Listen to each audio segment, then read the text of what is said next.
하나님 아버지의 말씀 같이 읽고 말씀 나눕니다. 고린도서 10장 1절서부터 11절까지의 말씀입니다. 고린도후서 10장 1절서부터 11절의 말씀을 함께 읽고 교독하고 나누도록 하겠습니다.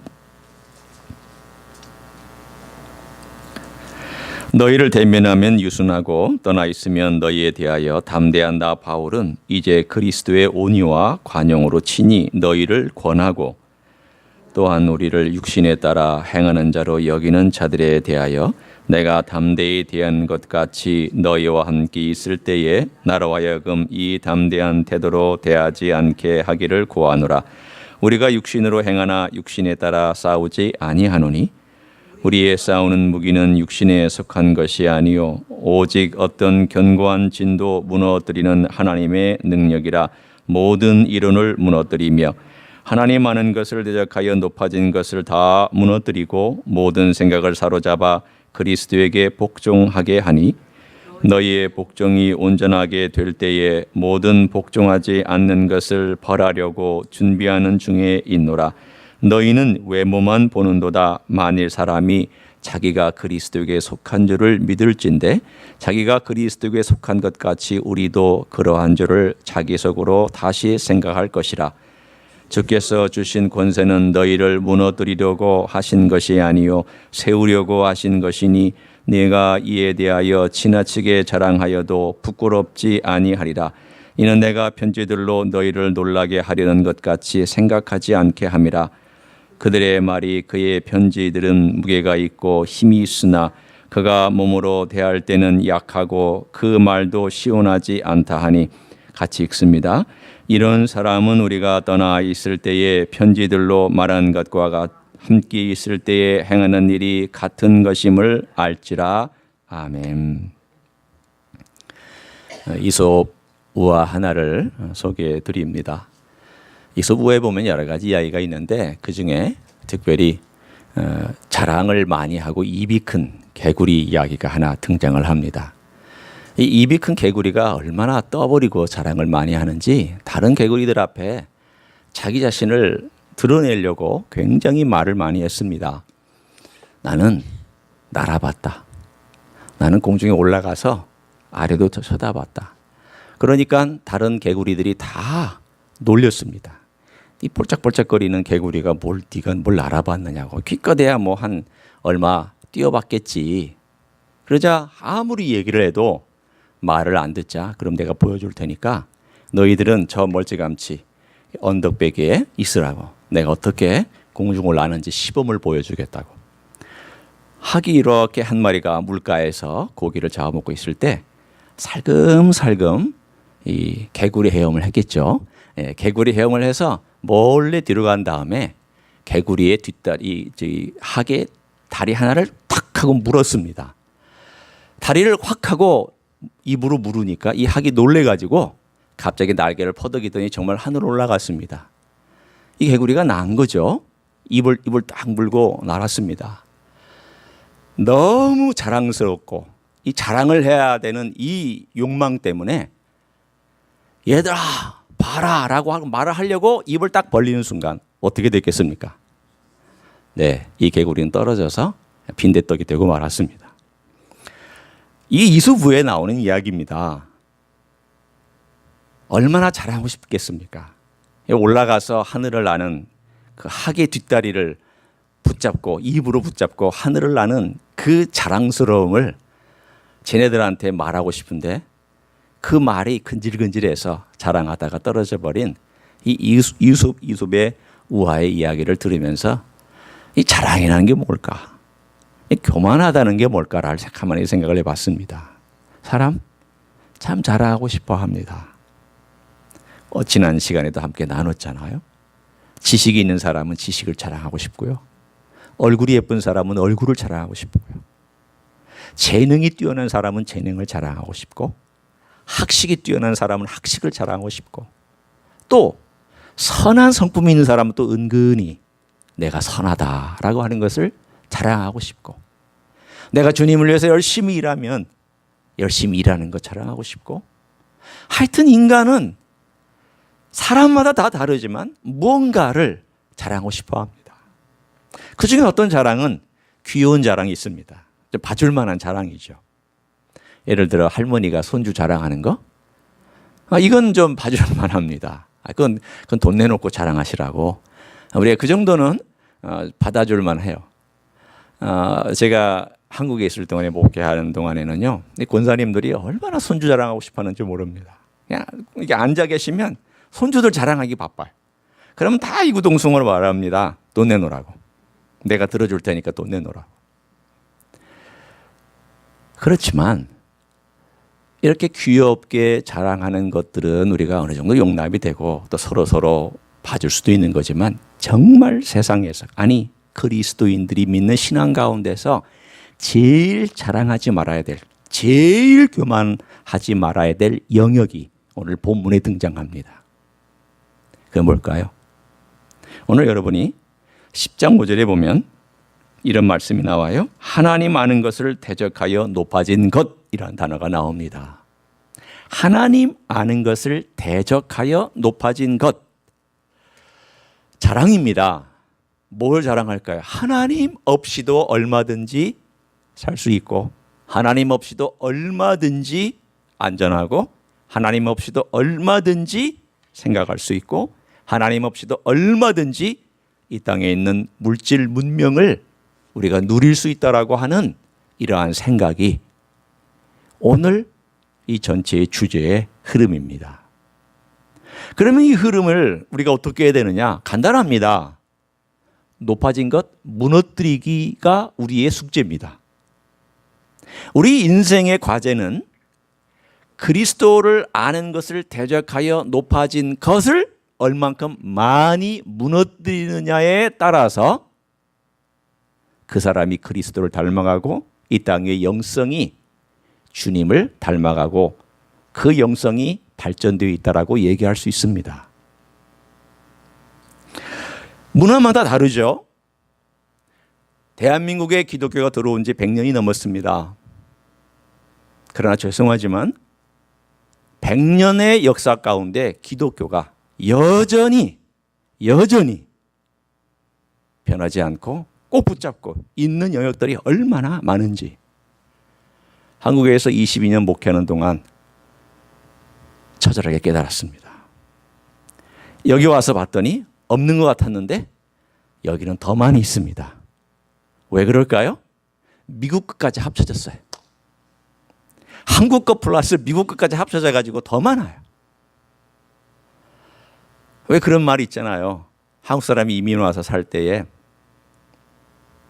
미국 사람 행세할 것이 유리하면 미국 사람인 것처럼 행세하고, 한국 사람처럼 행세하는 것이 유리하면 이거 한국 문화라고 또 얘기하고, 미국 문화는 이래, 또 한국 문화가 유리하면 또 한국 문화는 이래, 이렇게 하면서 이리 갔다 저리 갔다 하는 우리들의 모습을 참 많이 봐요. 왜 그럴까요? 편리성을 위해서 그런 거잖아요. 한국의 100년의 기독교는 여전히 편리성 때문에 변하지 않는 영역이 대단히 많이 있습니다.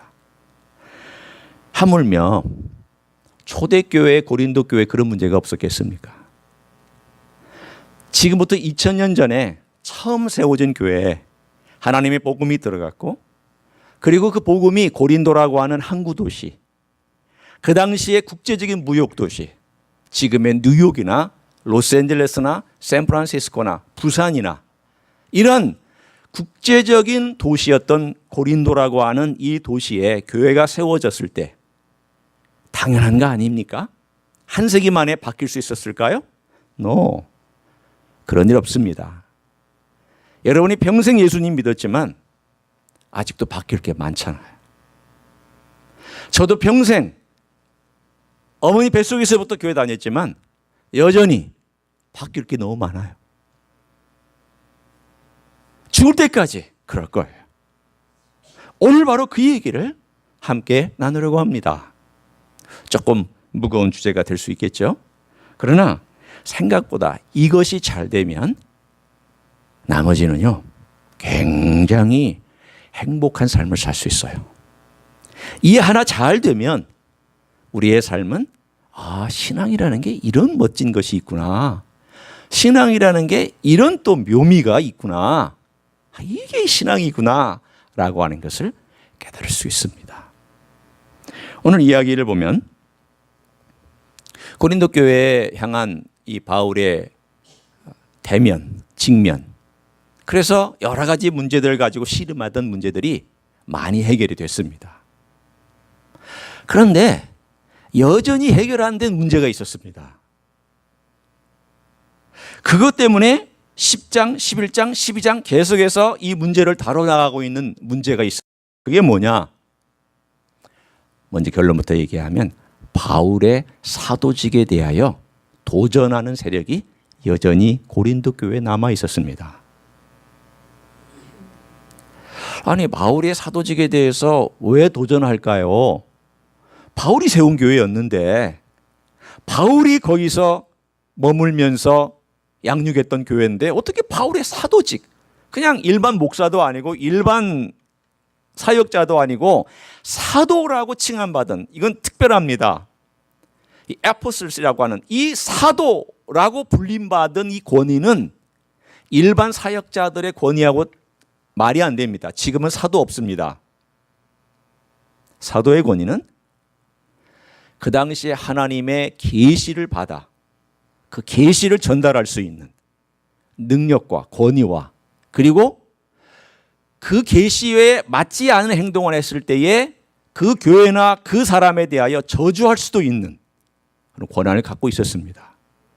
무서운 거죠. 그런데 이 권한을 고린도 교회의 일부 사람들이 입근 개구리가 되어서 말을 하는 사람들이 있었습니다. 여러분, 대부분 부정적인 말을 하거나 나쁜 말을 하는 사람들은 머저리티의 이 대다수가 아닙니다. 보면 소수인데 입 큰 사람들입니다. 말이 강한 사람들입니다. 말이 강하고 입이 큰 사람들이 몇 안 되는데 그 사람들이 교회를 시끄럽게 합니다. 고린도 교회도 그랬습니다.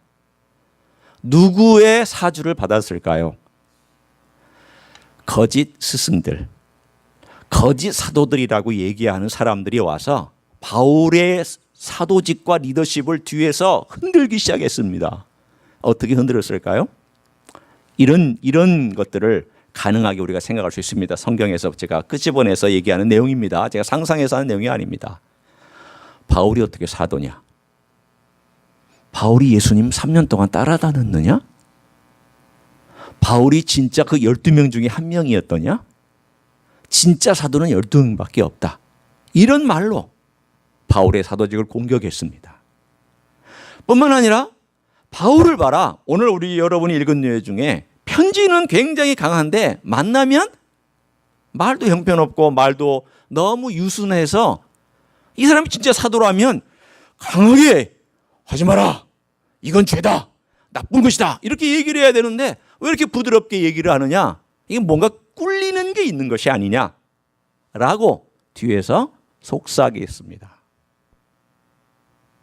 이것에 대해서 바울은 분명히 오늘 얘기하고 있잖아요. 어떤 종류의 사람들에게? 첫째 종류, 바울의 권위를 인정한 사람들과 또 대부분 약간 애매하지만 인정하는 측에 드는 사람들에 관하여서 계속 온유와 겸손함으로 가르치고 또 하나님의 권위가 뭔지, 바울의 권위가 뭔지를 알려주고, 반대하는 사람들에게 또 온유와 겸손함으로 관용으로 계속 가르치고 있지만, 만약 너희들이 계속해서 이 일을 끝까지 나를 반대하고 사도직을 걸고 넘어지고 하나님의 말씀에 대하여서 너희들이 계속해서 이렇게 대항하여 간다면 내가 내 사도직으로 너희들에게 담대하게 할 수밖에 없다. 여러분, 여기서 이 담대하다는 말은 용기를 가지고 한다 그 말이 아니고 부정적인 측면에서 사도의 권위를 가지고 그들을 치리한다는 뜻입니다. 내가 치리할 수밖에 없다. 다른 말로 얘기하면 교회에서 쫓아내겠다라는 얘기입니다. 너희들이 끝까지 교회를 어지럽히고 끝까지 이 문제를 가지고 사람들에게 나쁜 영향을 행사하면 내가 사도의 직을 가지고 너희들을 쫓아내서 사탄에게 내어주겠다라고 하는 그런 암시가 오늘 본문 가운데 있습니다. 왜 이 싸움이 중요했을까요? 여러분, 바울의 사도직이 무너지면 교회가 무너집니다. 바울의 사도직이 무너지면 바울이 쓴 모든 편지가 다 가짜요, 권위가 없어집니다. 여러분, 왜 우리가 바울이 쓴 이 수많은 편지들을 정경의 일부로 받아들이고 있습니까? 그가 주님이 보내신 사도의 권위를 가지고 교회를 권면한 내용이 진리라는 것을 우리가 알기 때문에 받아들이고 있잖아요. 로마서 받아들이잖아요. 빌립보서 받아들이잖아요. 에베소서 받아들이잖아요. 고린도전후서 받아들이잖아요. 골로새서 받아들이잖아요. 이 수많은 서신서들이 뭐에 근거했느냐? 바울의 사도직에 근거했던 것을 우리는 알 수 있습니다. 따라서 우리가 오늘 본문 가운데 보고 있는 이 사도직은 이건 정말 중요한 것입니다. 이게 소홀히 다룰 수 있는 문제가 아니었습니다. 그런데 오늘 이 싸움이 궁극적으로 어떤 싸움인지를 우리가 보려면 이 1절, 2절부터 7, 8, 9, 10, 11절에 있는 요 배경의 맨 가운데 있는 핵심을 우리가 볼 필요가 있습니다. 자, 함께 이 싸움이 어떤 싸움인지 여러분이 보시기를 원합니다. 자, 4절과 5절을 한번 보십시오. 여러분 성경을 한번 보시면서 10장 4절과 5절을 봅니다. 어떤 싸움인지, 이 싸움의 대상이 누구인지 한번 찾아보십시오. 여러분, 전쟁을 치르려면 적을 알아야 돼요. 여러분이 싸움을 싸우려면 내가 싸우는 대상이 누군지를 알아야 되고 성격을 알아야 잘 싸울 수 있어요. 그렇죠? 예, 여러분의 원수가 누군지를 알아야 되잖아요. 자, 한번 찾아보세요. 어떤 말로 표현되어 있는지. 우리 예? 그렇죠. 예, 일단 처음부터 좀 하면 좋겠어요. 너무 나가셨어요. 갑자기 진도가 좀 빠르셨어요. 자, 우리의 싸우는 무기는 육신에 속한 것이 아니요 오직 그다음 뭐라고 나와 있습니까? 어떤 견고한 진도 무너뜨리는 견고한 진이라고 되어 있어요. stronghold. 군대들이 포진하고 있는 진을 얘기합니다. 강력하게 군대가 힘을 내서 예를 들면 1사단, 2사단, 3사단, 4사단이 여기에 포진하고 있고 저기에 포진하고 있는 그 진을 얘기하고 있습니다. 그 진. 자, 두 번째, 하나님의 능력이라. 그 다음에 무엇을 무너뜨리며? 모든 이론. 근데 이 이론은 어떤 이론인가요? 5절에 하나님을 대적하여 높아진 것. 이 이론들이에요. 그 다음 이것들을 무너뜨리고 그 다음 뭐라고 나와 있습니까? 모든 생각. 그러면 여기 나와 있는 이 내용, 네 가지 내용을 한번 우리가 종합해 보기를 원합니다. 모든 이론, 모든 생각, 이것이 무엇일까요? 하나님을 아는 것을 대적하여 높아진 것인데 그게 바로 견고한 진이라는 것입니다. 여러분, 지금 이 이야기를 읽으면서 이 본문을 보면서 여러분의 머릿속에 드는 느낌이 무엇입니까? 아, 이것은 단순히 뒤에서 쏙닥거리는 거짓 스승이나 혹은 바울의 사도직을 반대하는 몇 사람의 이야기가 아니라 뒤에서 버티고 있는 어둠의 영들의 견고한 진이 이 싸움의 출발지구나 라고 하는 것을 여러분이 알 수가 있습니다.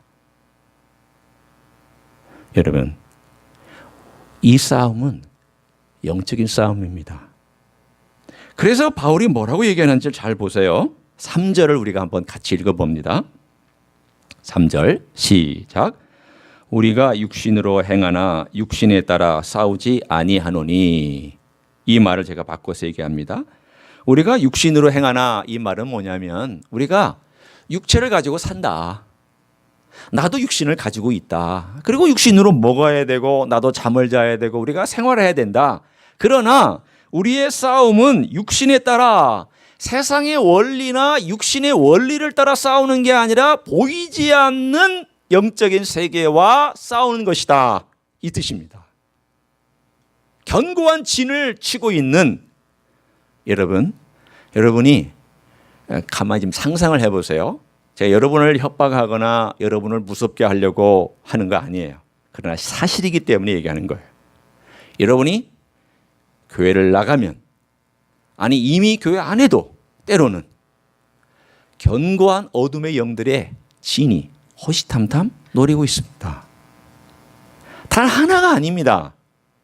수많은 타락한 존재들이 우리를 넘어뜨리려고 모든 이론과 사상과 철학과 그리고 가지고 있는 인간의 이데올로기와 인간의 가지고 있는 수많은 생각들로 단단하게 무장한 다음에 우리를 넘어뜨리려고 하는 그 싸움이 진행 중에 있습니다. 사회주의, 공산주의, 지난 70년 동안 소비에트 유니언을 통해서 하나님을 대적하게 높아졌다가 거꾸러졌습니다. 나치즘, 그 비슷한 시간에 한 10년 동안 높아졌다가 거꾸러졌습니다. 수많은 것들이 계속해서 하나님의 주되심과 그리스도의 주되심에 대하여 높아졌다가 거꾸러지고 높아졌다가 거꾸러질 것입니다. 맨 마지막에 없어질 이즘은 무엇일까요? 그것은 캐피털리즘입니다. 자본주의입니다. 우리가 살고 있는 이 미국의 자본주의, 대한민국이 경험하고 있는 자본주의가 맨 마지막에 하나님을 대항하여 높아졌다가 거꾸러질 가장 큰 이데올로기가 자본주의입니다. 우리는 지금 그 싸움의 한 현장에 살고 있는 사람들입니다. 다른 말로 얘기하면 우리의 싸움에 관련해서 우리의 싸우는 매일매일의 여러분이 걸어가는 삶에 내가 누군가의 갈등이 있다면 그 갈등은 단순히 그 사람과의 갈등에 머물지 아니하고 그 갈등을 야기한 보이지 않는 어둠의 영이 연결되어 있습니다. 저는 어떻게 설명할 수는 없습니다. 저도 보지는 못합니다. 다만 어둠의 영이 여러분을 넘어뜨리기 위해서 수많은 방법과 수많은 길들로 여러분을 계속 붙잡고 넘어뜨리려고 하고 있다는 사실은 저는 분명히 압니다. 어디서 한번 볼까요? 자, 여러분이 그 다음 책에 보면 에베소서가 있습니다. 자, 에베소서 6장을 한번 펼쳐서 보시겠습니다. 에베소서 6장입니다. 갈라디아서 지나서 에베소서 6장 10절부터 제가 18절까지 읽을 테니까 일단 눈으로 따라와 보세요. 에베소서 6장 10절입니다. 끝으로 너희가 주 안에서와 그 힘의 능력으로 강건하여지고 마귀의 간계를 능히 대적하기 위하여 하나님의 전신갑주를 입으라. 우리의 씨름은 혈과 육에 대하 상대하는 것이 아니요 통치자들과 권세들과 이 어둠의 세상 주관자들과 하늘에 있는 악한 영들을 상대함이라. 그러므로 하나님의 전신갑주를 취하라.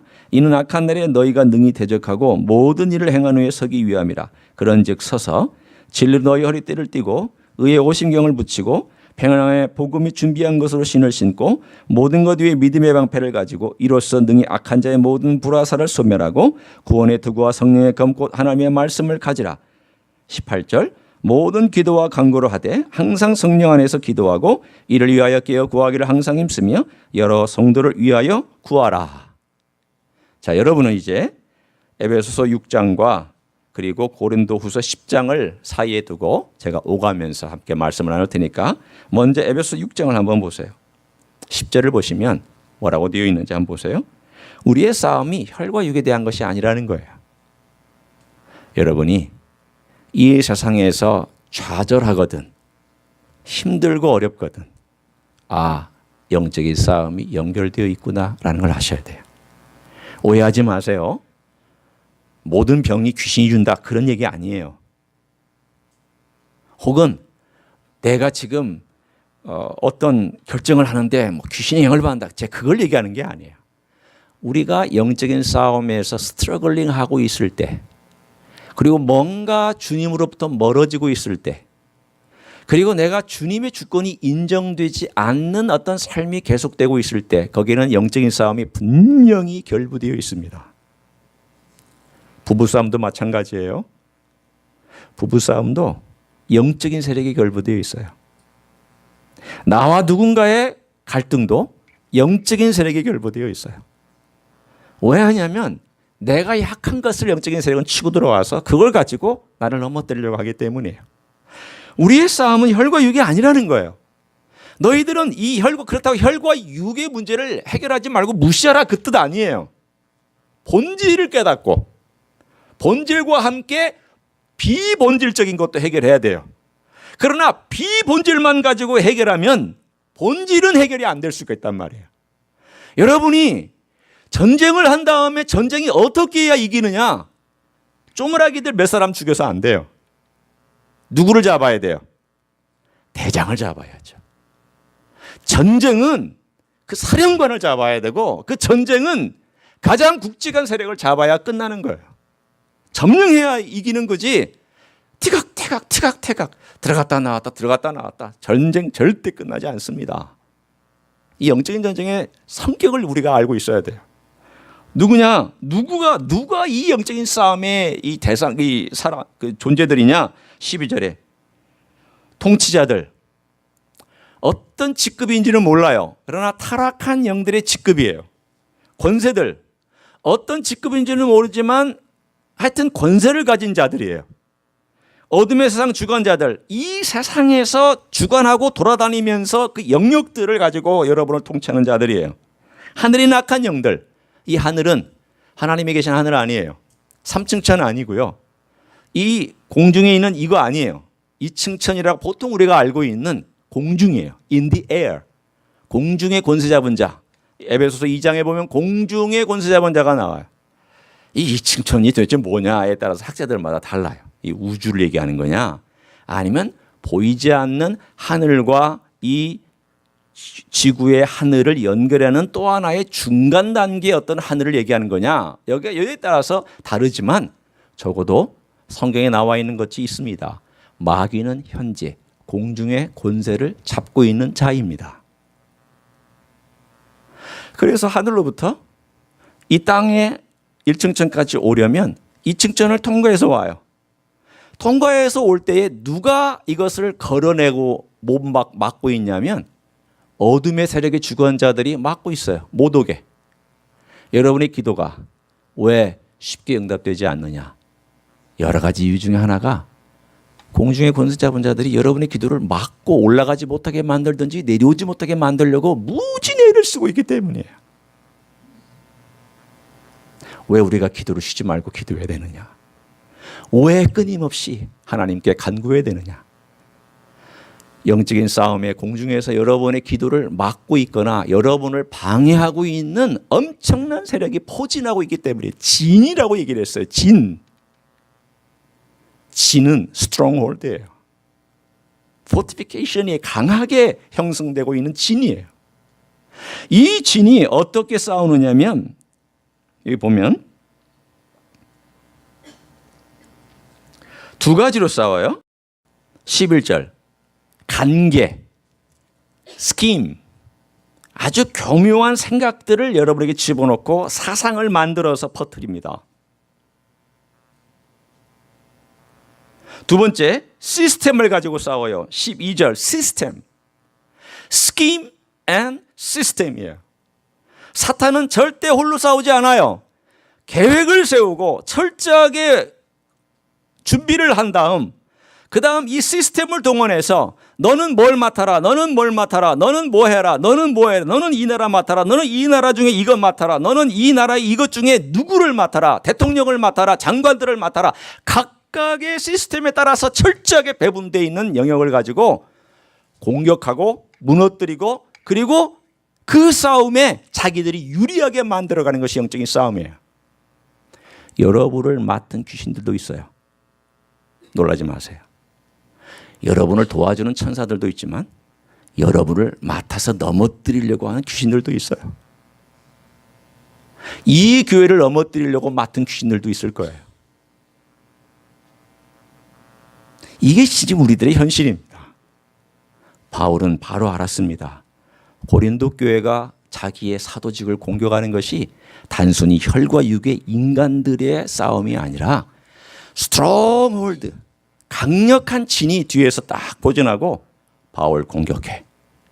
바울 넘어뜨려. 바울의 사도직 공격해. 바울 어떻게 하든지 함부로 못하게 해. 바울이 편지 쓰는 것도 못하게 해. 바울을 어떻게든지 방해해. 수많은 스트롱홀더들이 계속해서 방해하고 넘어뜨리고 그렇게 시도하고 사람들을 불러일으키고 뒤에서 조장하게 하고 말 만들어내고 이 큰 개구리 같은 그런 일들을 만들어내는 일들이 그때의 고린도 교회에서 진행되고 있었다는 거예요. 이제 무슨 뜻인지 아시겠죠? 그러면 어떻게 싸워야 되느냐? 다시 한번 10장으로 돌아오 봅니다. 고린도서 10장으로. 어떻게 싸워야 되느냐? 자, 우리 대상은 이제 알았으니까. 어떻게 싸워야 되느냐? 다 나와 있어요. 10장 4절과 5절에. 우리의 싸우는 무기는 육신에 속한 것이 아니 어떤 견고한 지도 무너뜨리는 뭘로 싸우라고요? 하나님의 능력이라고 되어 있어요. 그럼 하나님의 능력이 뭐냐? 다시 돌아와요. 자, 우리 에베소 6장으로 돌아옵니다. 하나님의 능력이 뭔가를 보세요. 하나님이 공급해 주시는 전신갑주예요. 하나님이 주신 전신갑주예요. 하나님이 주시는 전신갑주가 몇 가지인지 한번 여러분이 손가락으로 카운트해 보세요. 자, 첫째, 진리의 허리띠. 둘째, 의의 오심경. 흉배가 좀 낫죠. 옛날 번역이 좀 나았다고 저는 생각해요. 흉배, 가슴에 딱 갖다 붙이는 흉배. 셋째, 복음의 신. 넷째, 구원의 믿음의 방패. 다섯째, 구원의 투구. 여섯째, 성령의 검. 이거 다 하나님이 공급해 주시는 거예요. 그리고 인간이 하는 행위가 하나 있어요. 그게 뭘까요? 기도예요. 그러니까 지금 전신갑주는 누가 공급해 주시는 거예요? 6가지는 하나님이 전적으로 공급해 주시는 거고, 나머지 기도는 내가 공급하는 거예요. 그래서 하나님 전신갑주는 6가지에서 끝나요. 그러면 이 6가지 중에 말씀하고 관련된 게 몇 가지인지 한번 찾아보세요. 진리 허리띠 맞아요? 네, 맞아요. 자, 복음의 신 맞아요? 맞아요. 그 다음에 성령의 검, 곧 하나님의 말씀 맞아요? 맞아요. 그럼 6가지 중에 몇 가지가 직접적으로 말씀하고 연결되어 있어요? 3가지. 6가지 중에 3가지가 말씀과 연결되어 있어요. 나머지도 간접적으로 연결되어 있어요. 다른 말로 얘기하면 영적인 싸움에 하나님의 능력을 얻는 방법의 제1번지는 하나님의 말씀을 제대로 아는 거예요. 하나님의 말씀을 제대로 공부하지 아니하면, 하나님의 말씀을 제대로 내 삶 가운데서 깊이 받아들이고 묵상하지 아니하면 마귀에게 휘둘립니다. 마귀요? 하나님 말씀 가지고 장난질을 많이 합니다. 하나님 말씀 가지고 내 머릿속 휘저어 놓습니다. 하나님 말씀 가지고 내 가슴속 휘저어 놓습니다. 사탄이 하나님 말씀을 모를 줄 아세요? 알아요. 창세기에도 하나님 말씀 가지고 유혹했어요. 예수님도 말씀 가지고 유혹했어요. 첫 번째 아담과 하와는 무너졌어요. 예수님은 무너지지 않았어요. 왜 안 무너지고 누구는 무너지지 않았어요? 말씀을 제대로 아는 분은 안 무너졌잖아요. 말씀을 적당히 알고 적당히 합리화시키는 아담과 하와는 무너졌잖아요. 여러분, 사탄이 말씀을 모르기 때문에 여러분 무너지고 안 무너지고 결정된다고 하지 마세요. 사탄 너무 잘 알아요. 여러분이 약점 알고 말씀도 잘 알고 영적인 싸움의 실체를 너무 명확하게 파악하고 있고 자기 위하의 군대가 수억이나 되는 천사들이 있기 때문에 여러분 농락하는 것은 아무 문제 아니에요. 단 우리가 하나님의 능력을 의지하면 농락당하지 않아요. 우리의 싸움은 절대 여러분의 철학과 지식과 지혜와 이 세상의 신체적인 조건과 이 세상에 가지고 있는 것들이 아니에요. 하나님 말씀이 말씀한 내용 가지고 이걸 가지고 대적하는 거예요. 특별히 하나님의 능력으로 대적하기를 우리는 구해야 되고요. 하나님 말씀 앞에 내가 토를 달지 말아야 돼요.